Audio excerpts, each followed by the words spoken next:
So as a great segue to that, I have the privilege of introducing Peg Smith. So Peg has been with Experian for some time. She's held a number of extremely important roles within credit bureau and some other areas. Most recently, she's our EVP of North American Investor Relations. So she has the benefit of going out and talking to the investment community and explaining to them why we are such a good company, why they should invest with us. And equally, when they have questions, she always comes back dutifully and asks us to fill out the questions to get back to them. So it's obviously tremendously important, as you know, with the presence that we have within the markets.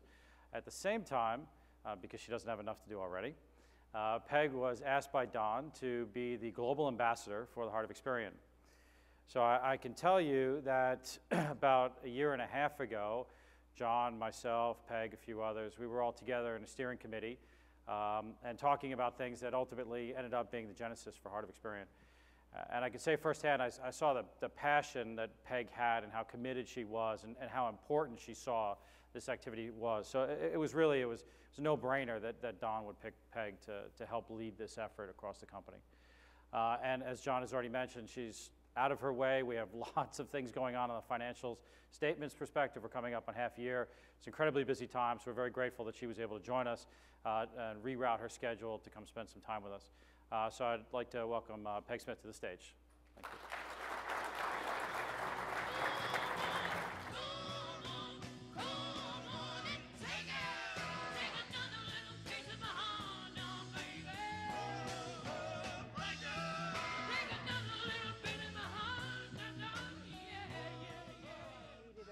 Song, so that was good.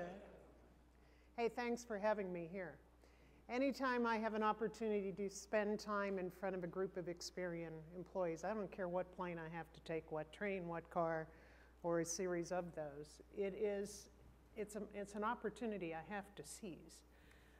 I am very lucky that Don asked me to do something that I love, which is to spend time helping employees understand who we are, what this business is about, why we've chosen to do some of the things that we have in terms of the investments that we've made, the markets we've moved into, the direction that we've taken, the things that we've chosen to do and to not do as a matter of course in this business. And then tie that into what we truly believe is a step that will put us ahead of competition, ahead of other companies, move us into the next step of greatness, of Experian, and that is the program we now refer to as the Heart of Experian. So what I'd like to do today is three things. First of all, I'm going to provide you with a global overview because I know that the 90-some of you in this room have a sense for who we are as a business and how we've chosen to operate within your local areas. I want to put the picture together again for you so you can see what this portfolio is that we've built and why we've chosen to do that. Why investors value what we've built. How we believe that it is now a business that has sustainable growth and that we can continue to move forward with that. I want to talk specifically about your agenda, the technology piece, because as you'll see on my slide, and I'll talk about in much greater detail in a moment, you are a point of competitive differentiation for us. There is no other competitor in our space that owns and operates its own technology, that has chosen to make technology the heart and soul of the way we innovate this business. And so all of you are a vital link, a connection point into how we affect clients and consumers every single day in this business. And then we'll talk about the Heart of Experian. And I have to start there even before we move to the slides and say thank you. Experian is by its nature a very competitive group of people. We have 17,000 people around the world. You see activity moving in one part of the globe, what you see immediately is a reaction in the other part of the globe. The more we elevate the success stories of what you've done in GTS, the more people chime in from various regions, various offices, various functional groups. And as soon as I send something out to the ambassador list and to Don and others that say, take a look at what John Finch and the group at GTS are doing at Heart of Experian, I'll get 6 emails in from other parts of the world saying, oh, we're doing it too. Take a look at our program. Look what we've decided to do that takes it to the next level above and beyond what we saw with what you sent out the other day. Art of Experience going viral. Very much part and parcel with the way data goes viral, with the way YouTube goes viral.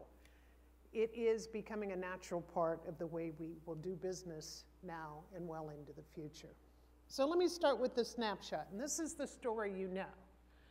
These are numbers at last year's year end, $4.5 billion in revenue. That's been restated for the then intended disposal of Price Grabber and Lower My Bills.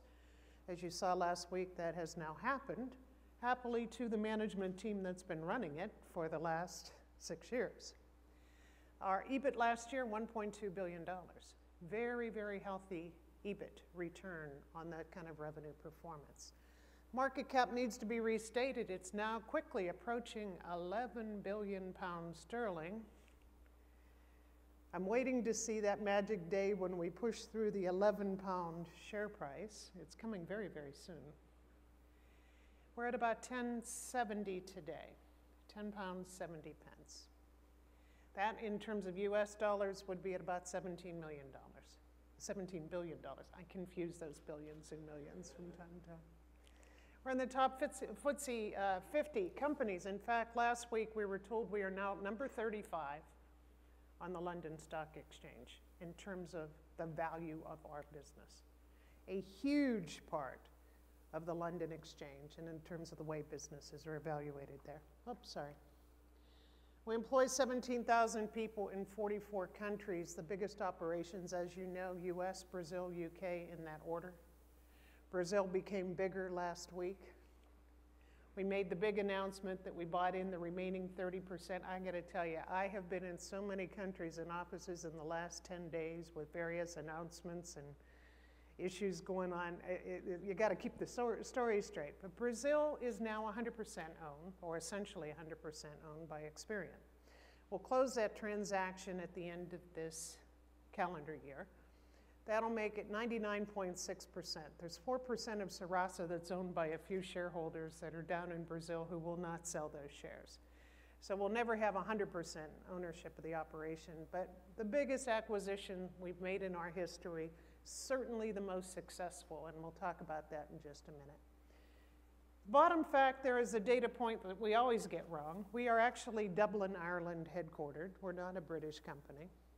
We chose, when we actually demerged the business, to use Dublin, Ireland as the domicile for the headquarters because it gives us significant international tax benefits.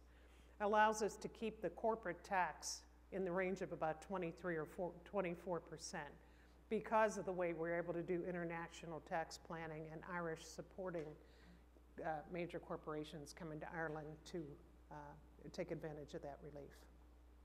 Global Information Services Company. I would tell you that we are the leader in our space of credit risk management and marketing services by a long shot. That you can never be complacent about that, but we don't in the near term see anyone really edging up to move us out of that top leadership position. Global reach, you've seen this. In fact, you in this room have visited most of these countries. In fact, I haven't visited all of them, but I suspect as the global ambassador of Experian, I'll be hitting quite a few. Biggest operations, as I said, US, Brazil, UK. Fourth, by the way, is our new operation in Colombia. It's about a $100 million business, growing at 20%. Fifth would be our operations in South Africa. Once you get below that level, they start to tail off very, very quickly. All of them important. A lot of these countries are simply sales operations for our decision analytics operations. We actually operate credit bureaus in 19 countries around the world, so you can see the influence of decision analytics on the global footprint. Now, there's 3 ways to look at the portfolio of business, about that $4.5 billion of revenue that I mentioned earlier. When we looked at this portfolio back, I say we, you know, being in Britain, I can use that royal we anytime. When we looked at the strategy for how to grow this business, actually I was directly involved in this one with Don Robert and a group of folks. It was, how do you diversify this? How do you find areas of growth above and beyond what we were back in 2001 when Don came on board? Way too dependent at that point in time on credit, way too dependent on the US and UK. In fact, if you had drawn pie charts at that point in time, the pie charts would have shown 90% of the revenue in US and UK and 10% in what we categorized as rest of world. No country was big enough to actually have any dimension on the pie chart. It was just this kind of a confederation of small operations in other countries. Well, look at what we've built in about 11 years. The top left-hand chart shows you by region that the US is now just under half of the global sales footprint. Latin America did not exist on this chart 5 years ago, and it's now 21% of global sales. That's a combination of having bought Serasa in 2007 and then buying the Colombia operations known as Computec, which operate Colombia, Peru, and Venezuela last year. And that combination has given us now a real springboard to address the rest of Latin America in terms of opportunities for Experian. So what you're seeing is North America shrinking as we introduce faster growth coming from areas like Latin America. UK and Ireland was always disproportionately large. It just came out of the heritage of this business in terms of the mix in our overall portfolio. Asia is about a $250 million revenue business for us this year, growing in the range of 15 to 20%. So it's starting to grow to a size that matters. And of course, the good news for us, if there is good news in the Eurozone, is that most of our operations in Europe, that portion of EMEA, actually sit outside the Eurozone itself. We're in the Nordics, we're in Holland, we do have operations in Spain and Italy, but we have fast growth opportunities in areas like Turkey and Russia and Poland, where there is so much demand for what we sell that we can grow there very, very fast, more than offsetting the pressure that we feel right now in Italy and Spain in particular as they go through the turbulence in the Eurozone. So big dimension by region, very purposely built so that you're not dependent on any single one economy for growth. You saw evidence of this in 2007, 2008. For those of you with the company then, you know that every single quarter during the global crisis, we remained in positive organic growth. We did that because you had extraordinary growth coming from Latin America that more than offset the pressure coming in the US and UK. You had great growth in Asia Pacific that helped absorb some of the shock effect that was going on in Europe. And every single quarter, we stayed in positive growth. There was no other business in our industry. There are very few businesses on any stock exchange that can make that claim. It's the effect of the portfolio mix. On the right-hand side on the top, you see the effect in terms of diversification by business line. Credit services now is less than half of the mix. If you looked at this even 7 years ago, credit services was in the range of 70%, 7-0. We have deliberately put more resource, more investment into decision analytics, into marketing services, and then of course you know the explosive growth in direct-to-consumer in US and in UK that has now made that about 1/5 of our total revenue globally coming from those two operations, US and UK, Credit Expert, freecreditscore.com, just going gangbusters in terms of diversifying who we are, making us much more engaged in connecting with consumers in their lives and providing us with an avenue for growth. The third way to look at diversification is by end market that we serve, and this actually goes to who buys our services. This is the one that stuns every investor. They all assume that we are so tightly coupled to banking and to financial services that as goes the fate of the banks, so does our performance as a business. And you can say that financial services is actually less than 1/3 of the business. This is the effect, by the way, that hit us in terms of the share price in 2008. The shareholders in the UK looked at Experian and figured if the banks are going down, so will Experian. And our shares bottomed out. Some of you may remember, because those of you in the share plan absolutely remember, I got all your calls. And we bottomed out at about £2.85. £2.85. in October of 2008. And here we are in October of 2012, 4 years on, and those shares are worth almost 11 pounds. It's an extraordinary turnaround. And everyone in Experian ought to feel very, very good about what we did and what we were able to do because of this investment. This makes us different. There's no one else with this diversity. There's no one else with this play in terms of product line and diversification. There's no one else that can serve this many end markets effectively.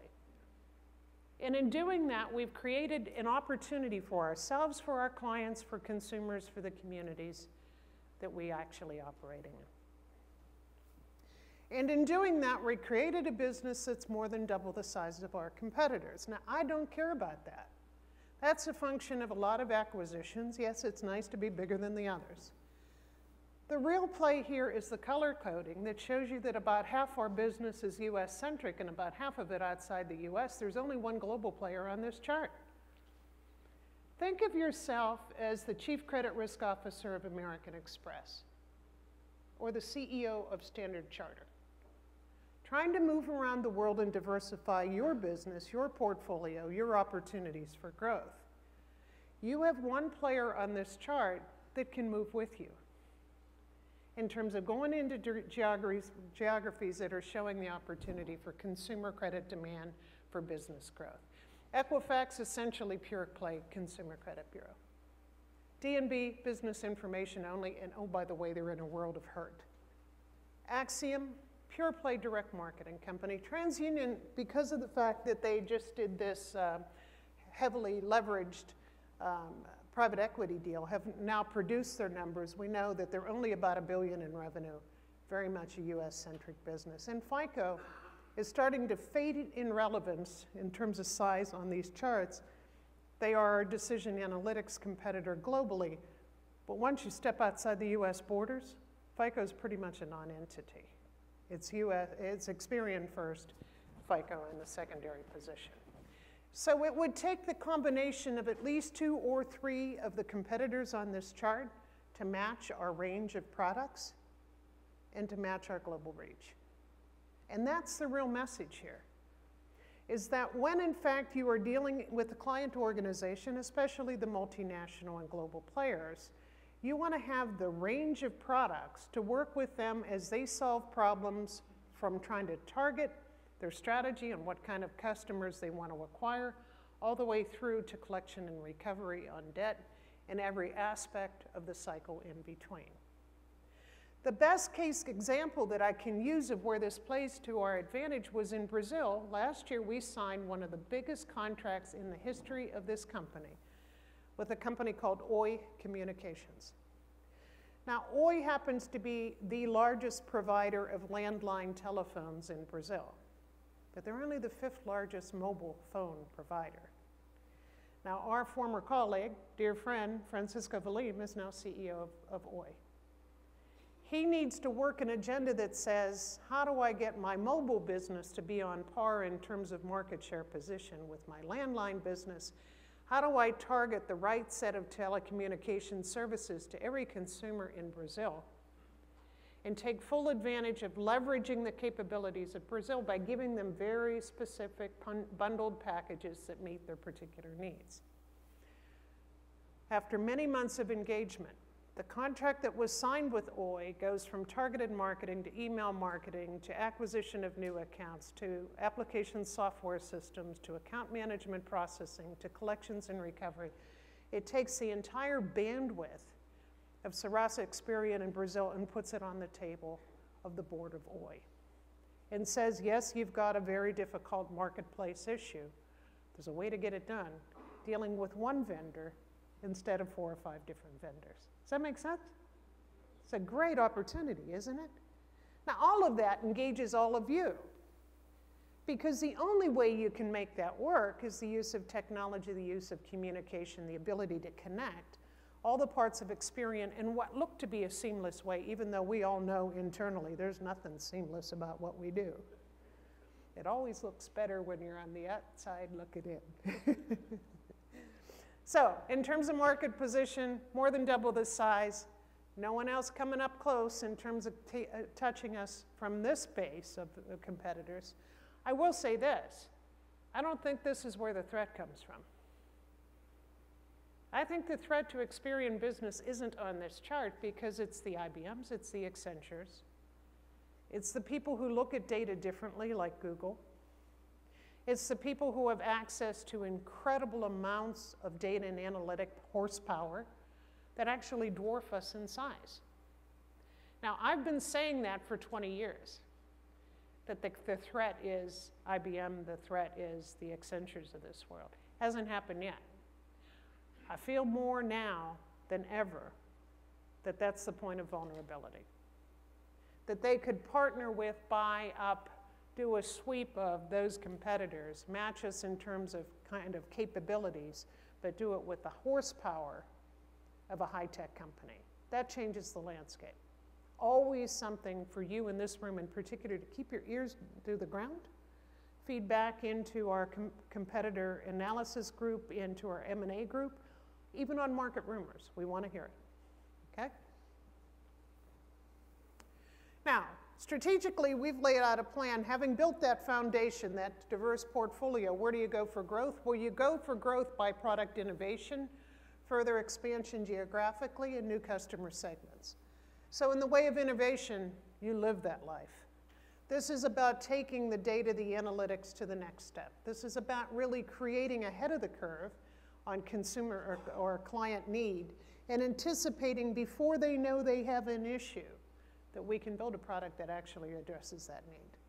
So things like the new business information products in the US that have now been ported to the UK, the next generation credit bureau, which many of you have been actively involved in, the new decision analytics platform now called PowerCurve, new marketing services platform. Thank you for any and all of you in this room that were involved in the successful implementation of Fusion, and then the consumer protection products and everything that we're doing there. Expanding geographically, I mentioned Colombia, Peru, Venezuela. We're also, as you know, building credit bureaus in India and Australia. I will tell you that kind of giving that video as a context, we're way early in India for what we sell.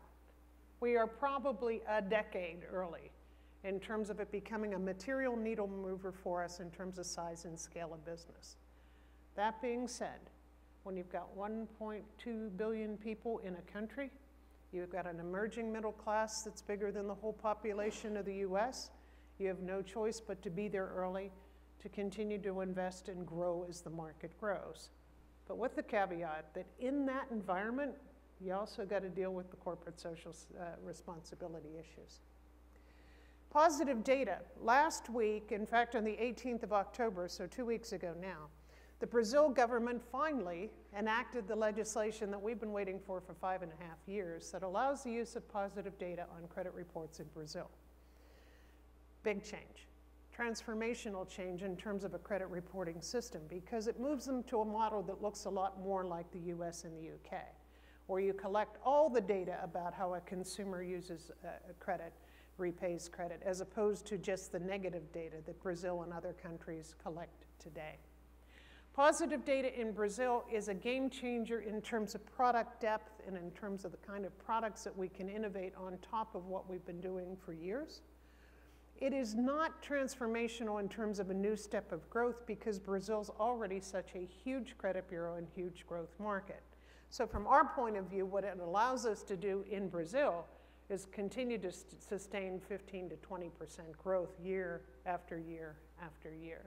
In other markets like Spain and in Australia, where the same kind of legislation is being contemplated, what you'll see is a step of growth. It actually explodes the growth, where you'll see 25, 30% year-over-year growth in those markets just simply based on the introduction of positive data. Marketing services product rollout, the consumer services rollout geographically. When you allow positive data in areas like Brazil, it opens up the opportunity for us to do direct-to-consumer products in Brazil. One of the questions often asked of me is, you've owned Serasa now for 5 years. Well, we own 70% right now. We'll finalize the rest of that in the next 60 days here. Why have you not rebranded it Experian? Well, for one reason, we didn't own 100%. But the second is, Serasa is one of the best-known brands in Brazil. Consumers know it. They know exactly what we do. We have, over the last couple years, been actually educating them about the benefit of positive data and why they want this to happen in terms of Brazil, because the overall intent with the central bank is that it causes more competition, it allows you to lend at a lower level of risk quality, and therefore creates better interest rates for consumers in terms of use of positive data. So we'll probably never completely depart from the Serasa brand in Brazil. It's branded internally as Serasa Experian. I think you see that one stick for some time to come. And then new customer segments.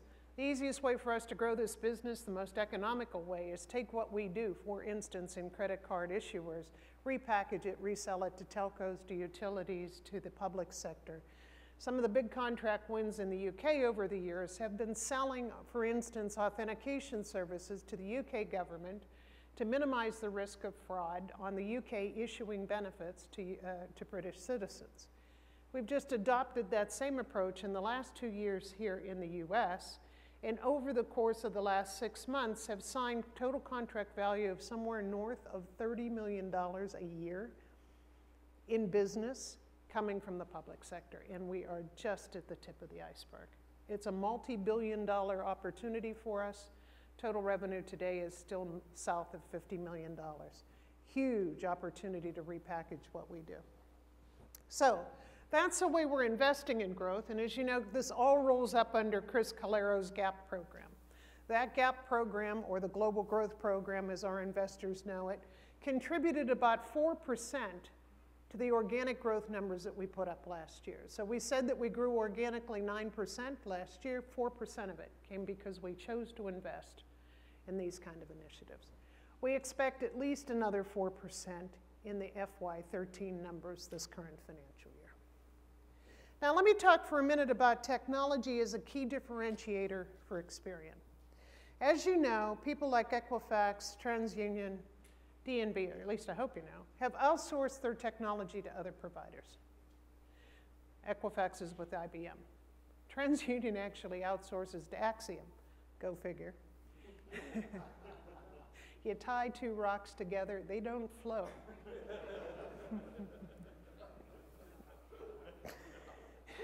DNB has been outsourced to IBM and part of it to Axiom for years, and are now bringing their technology in-house while they're trying to reinvent themselves and build their whole next generation platform.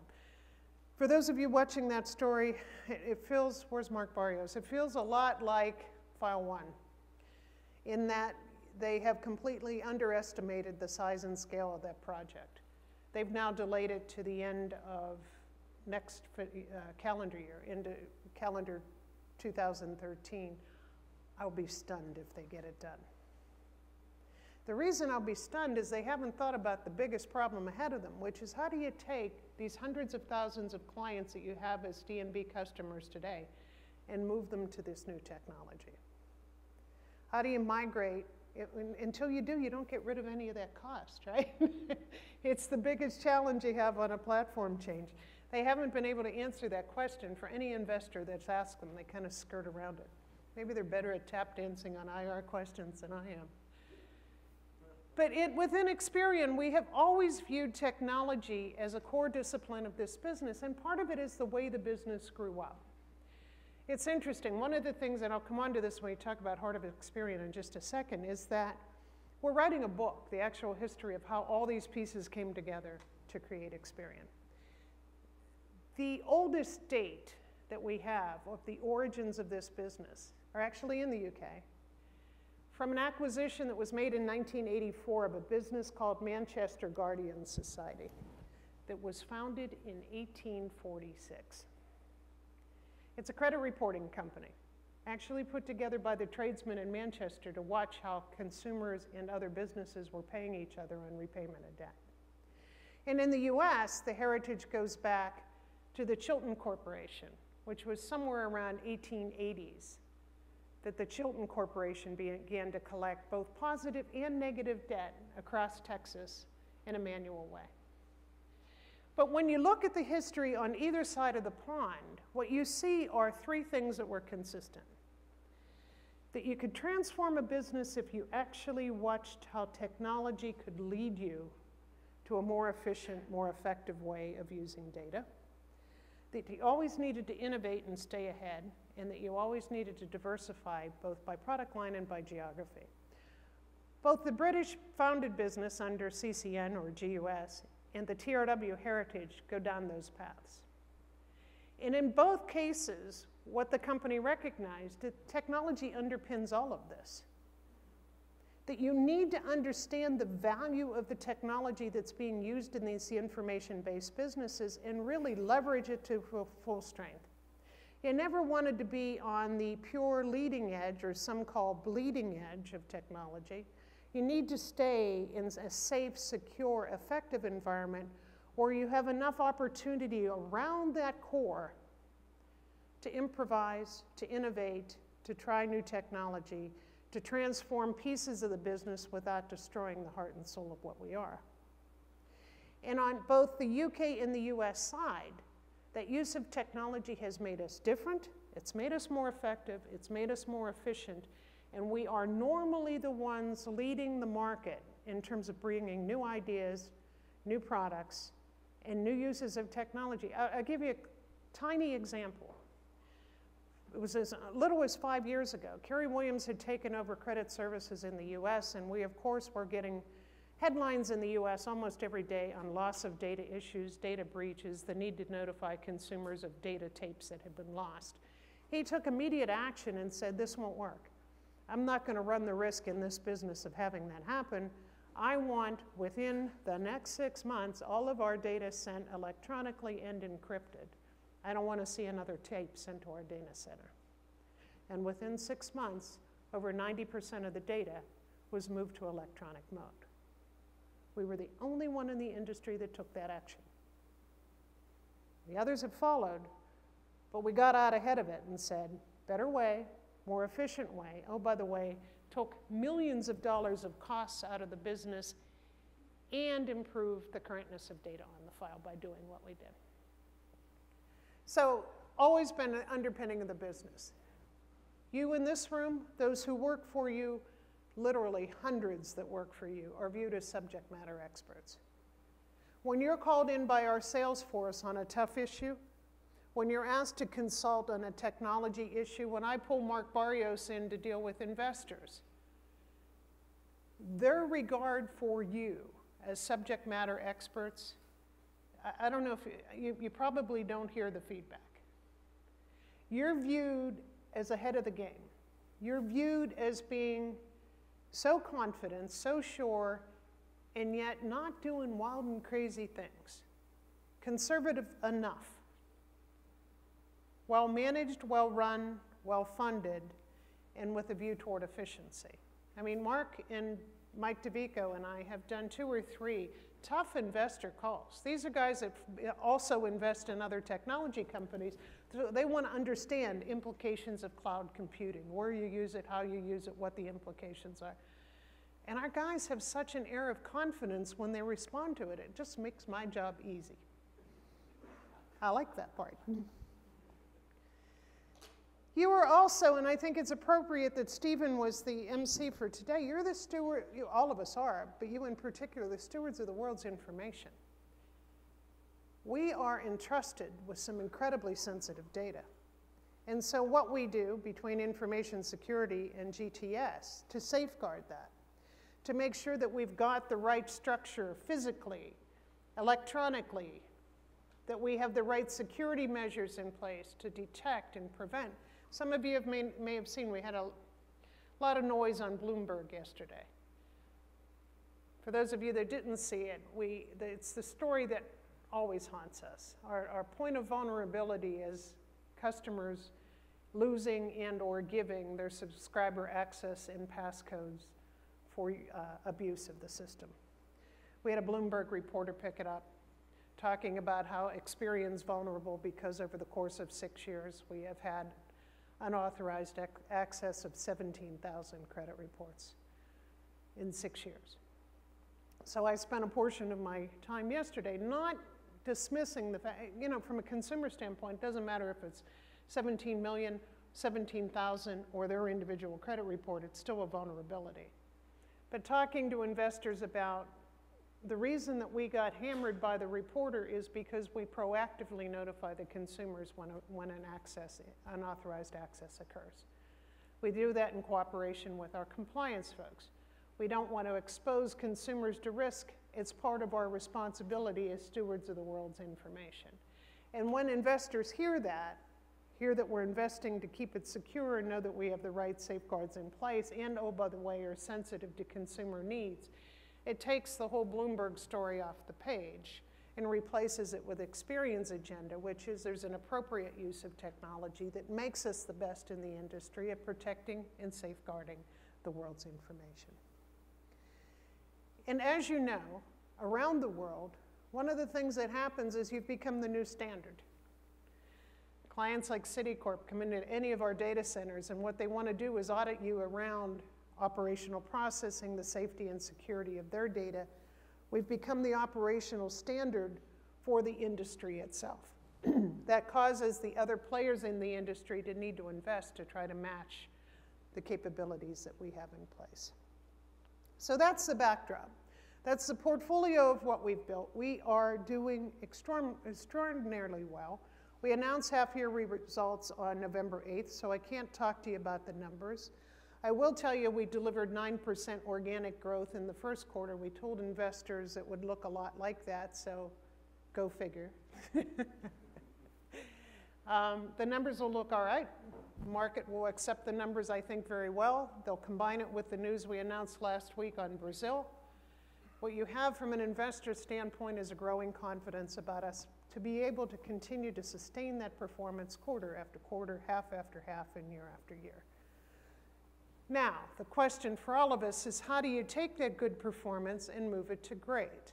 And that's where the challenge of the Heart of Experian was laid out to us with Don Robert. Because the opportunity certainly exists in a company of this size to do what's right for the people of this business. And when you engage more effectively with the people in any organization, what you get is higher quality of customer satisfaction.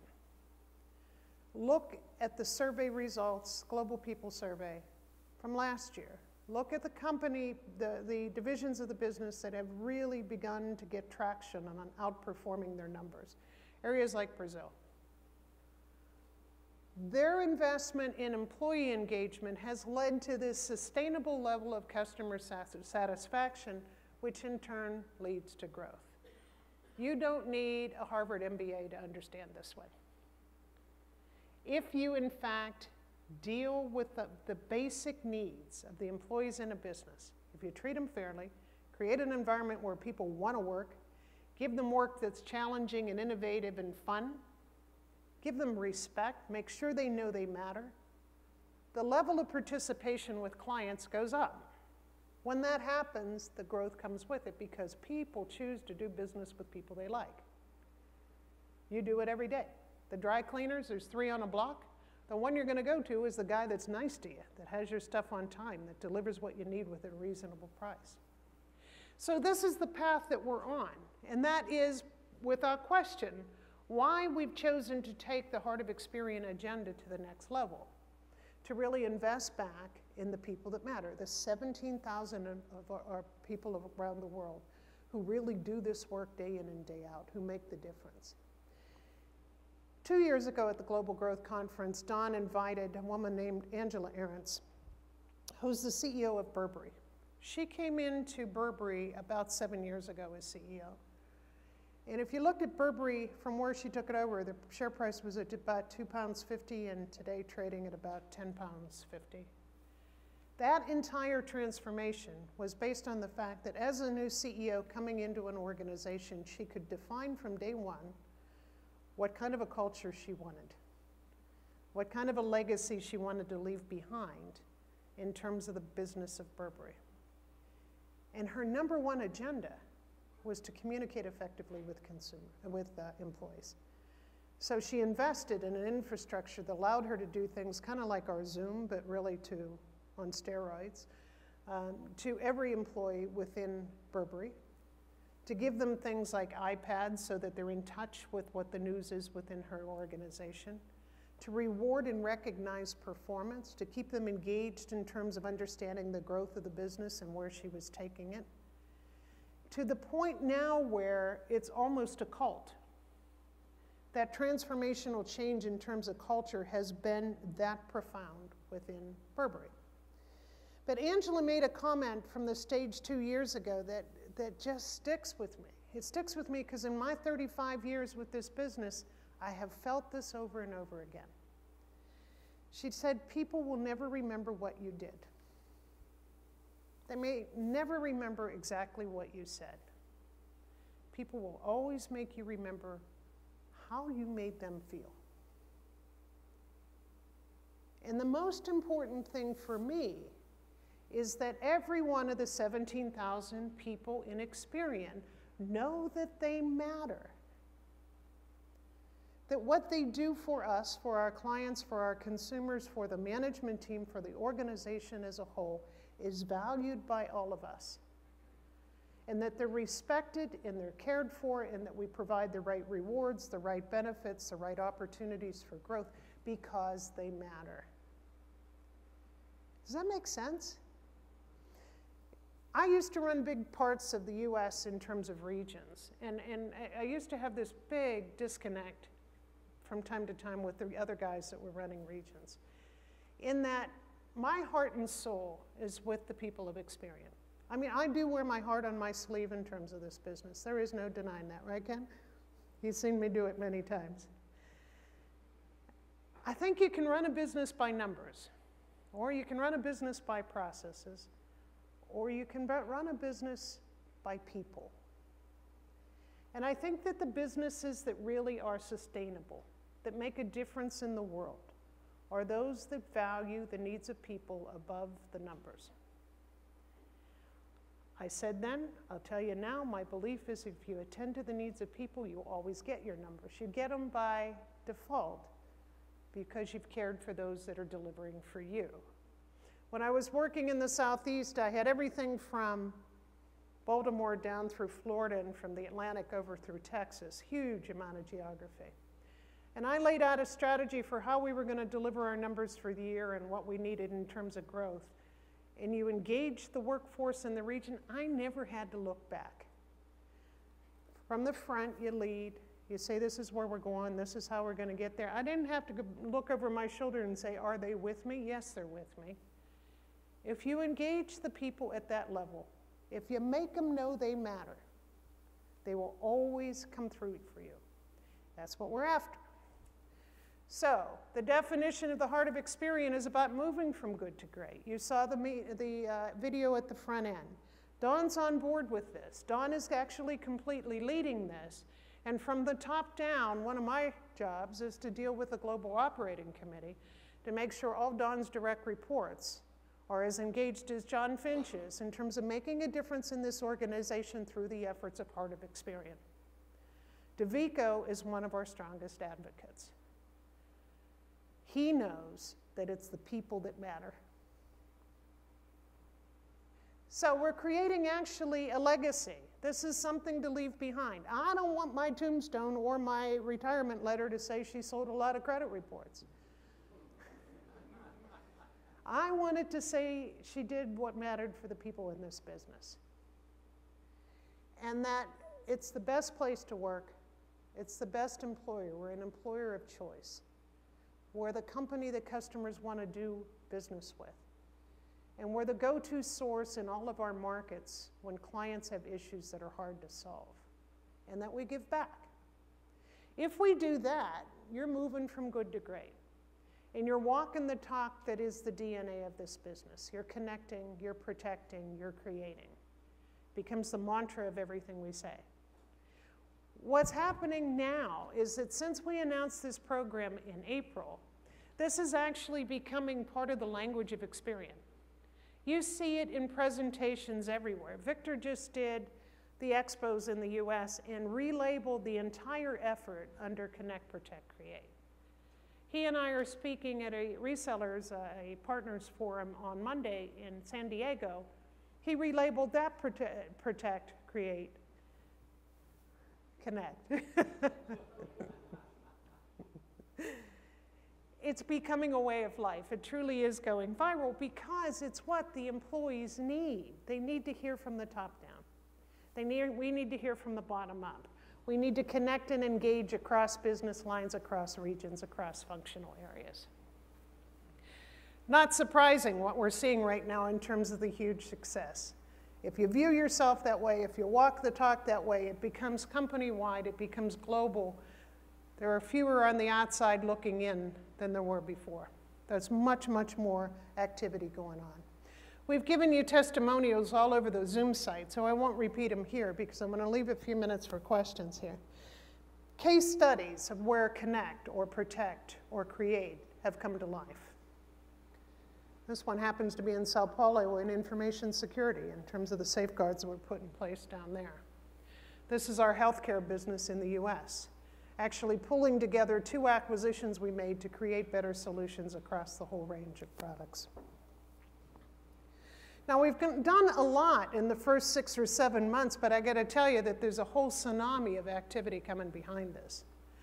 In October, now into November, be a magnet for talent. I'll talk about that in just a moment. Our responsibility will kick in December, actually moving into January.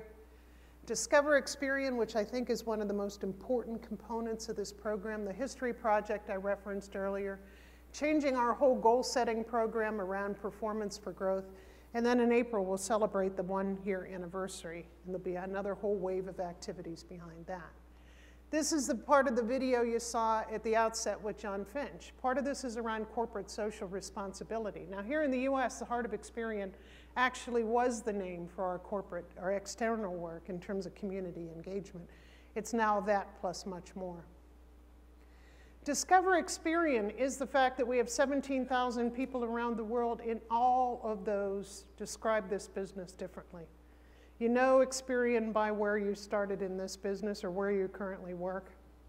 Your exposure to the rest of it may be limited. So there's a huge program going on to help get common training in all locations for all 17,000 people on what Experian is and how we operate around the world. Fabulous work coming out from this group. We're actually piloting this in November, December, and launching it in January in a pilot with an intent to go full-blown in April. Performance to grow. This is about the new goal setting. This is about taking Connect, Protect, Create into the global performance plans, into the goal setting process. Be a magnet for talent.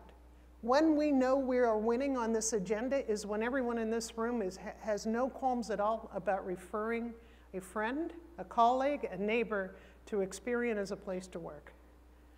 That you're proud to do that, that you want to recruit talent in here because you want other people to experience what we're experiencing today. Anyone want to guess who the guy is on the picture? That is John Peace. He's not wearing a hairpiece. He used to have hair. John joined GUS as a programmer back in the he's got about 2 years less than me. I'm 35 years, so 33 years ago he joined the company.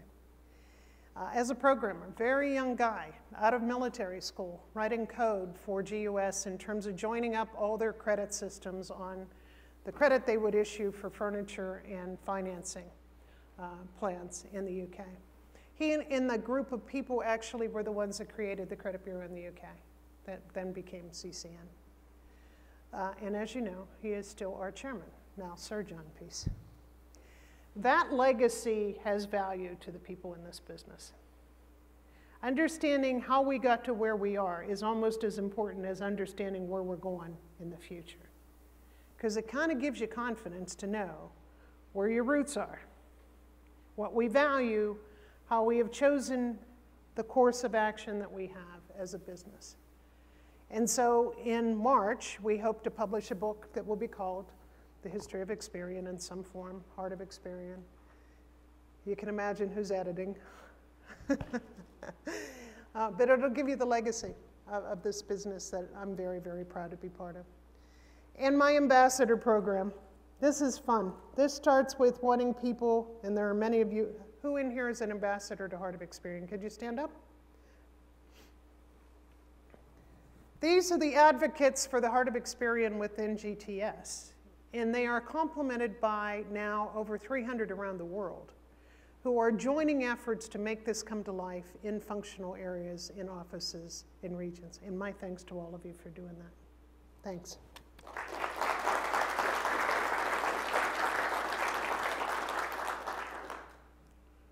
So, this is the new bumper sticker I want to see on everybody's car. Okay, maybe not yet. But one of the ways, you know, we're a data and analytics business, so people ask me all the time, how will you know if we're successful? Well, no, we're successful first and foremost when we have higher engagement scores from the Global People Survey. And that should lead to higher net promoter scores and customer feedback in terms of the way we interact with customers. It should also lead to an improved image and reputation in the markets, in the media, in terms of what everyone thinks of Experian. I mean, we can clear a cocktail party in a minute, can't you? Just tell them who you work for. And at the end of the day, my mission is to make this the best place to work in the world. You can clap for that.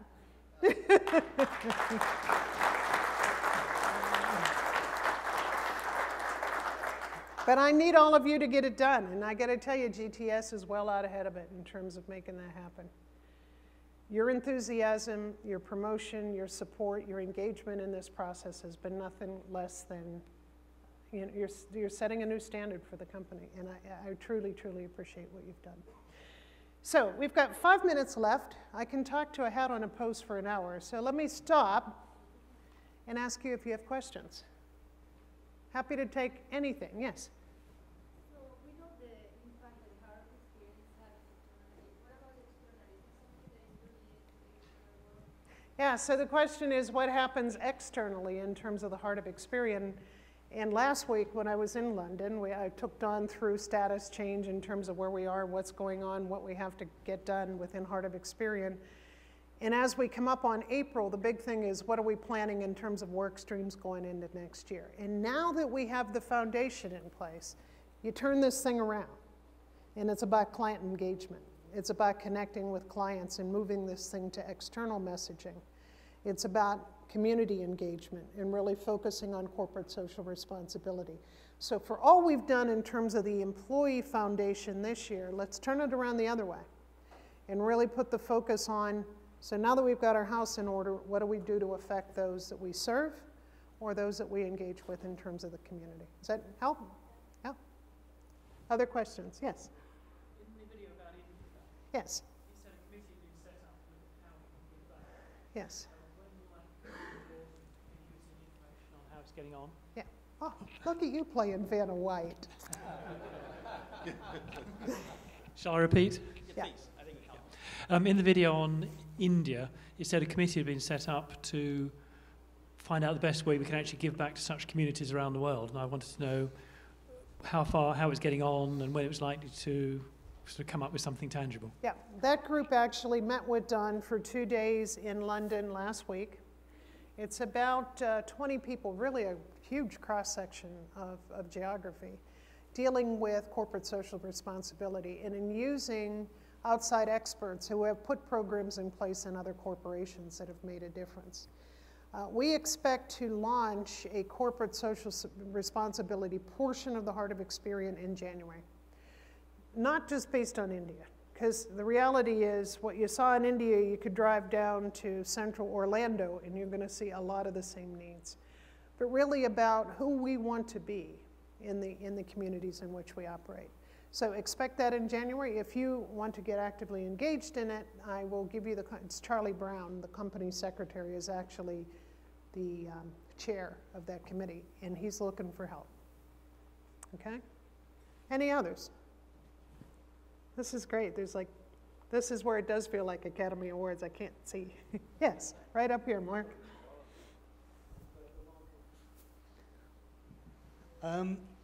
Great to hear the stuff earlier on in terms of where the business had come from and the plans. You mentioned inside there about the threat from people like Google and IBM. What would you see as our best means of approaching that as in terms of, rebutting that attack? Yeah, it's a great question. I think that we are better protected on credit services than we are on marketing services. And let me tell you the reason why. Credit services in every market is a regulated industry. And here in the US, and you've actually had some of these challenges over in Europe too, the Federal Trade Commission here in the US has recently issued huge fines on companies that thought they could just sweep information on the internet and sell, for instance, employment reports or a proxy for a credit report. When you do that, you need to comply with the Fair Credit Reporting Act. So we have this nice moat around the business that in some ways, especially investors, think is a threat. It actually protects the business in terms of it being a well-regulated business, and therefore, for you to move in, you gotta be willing to invest hundreds of millions of dollars in an infrastructure to support that. On marketing, it's much more fungible. The data that we own is actually available to a lot of sources. The technology that we have is actually available to a lot of players. Email marketing is now being done through 2 competitors that have moved in, they're willing to do at no margin and taking share. So I think you have less defense on the marketing services side, and it's the area where the Googles, the eBays, the Amazons of this world will be more aggressive in terms of use. Look what Facebook has done. They don't worry about reputation. They don't worry about reputation, they're worried about growth, right? So it's that side of the business. Now, with Devika's other job in marketing services, we also have now pulled in a senior strategist to really look through that agenda and really make sure that not only do we understand where we want to go, but we understand who else is trying to get there and that we protect against those vulnerabilities. Does that help? Last question anywhere? Don't be shy. Hello, my friend. A question from Brazil. When am I buying the rest of the 4%? No. No. Looking at the heart of Experian, Yes. What do you think is the most difficult thing to achieve, and how you think this group here can help you? That's a great question, because I have to say that when you look at the business from the outside in, you see the capabilities that could be integrated pretty quickly. What we do in data and analytics and credit should transfer to marketing, should transfer to consumer services. As we all know in this room, the silos are fierce in this organization, and the ability to move fluidly from one part of the business to the other to build the right solution for our clients, to really connect across company lines, is still our biggest challenge. Our ability to look at, is this my client or is it a marketing services client? He wants to go into my account. Well, it's not your account, it's Experian's account. So let's figure out how together you put a better solution on the table. That's still our biggest challenge. If we can break that, no one can touch us. But that ability to connect and to create across the silos is, in my view, the biggest challenge we have yet ahead of us. This whole Heart of Experian initiative is not an overnight sensation. This is a 3 to 5 year transformational change. And I think in Brazil, it's been at least that long in terms of moving from good to great in that market. For those of you who don't know, Serasa has now had 13 years consecutively as being listed as one of the top places to work in Brazil.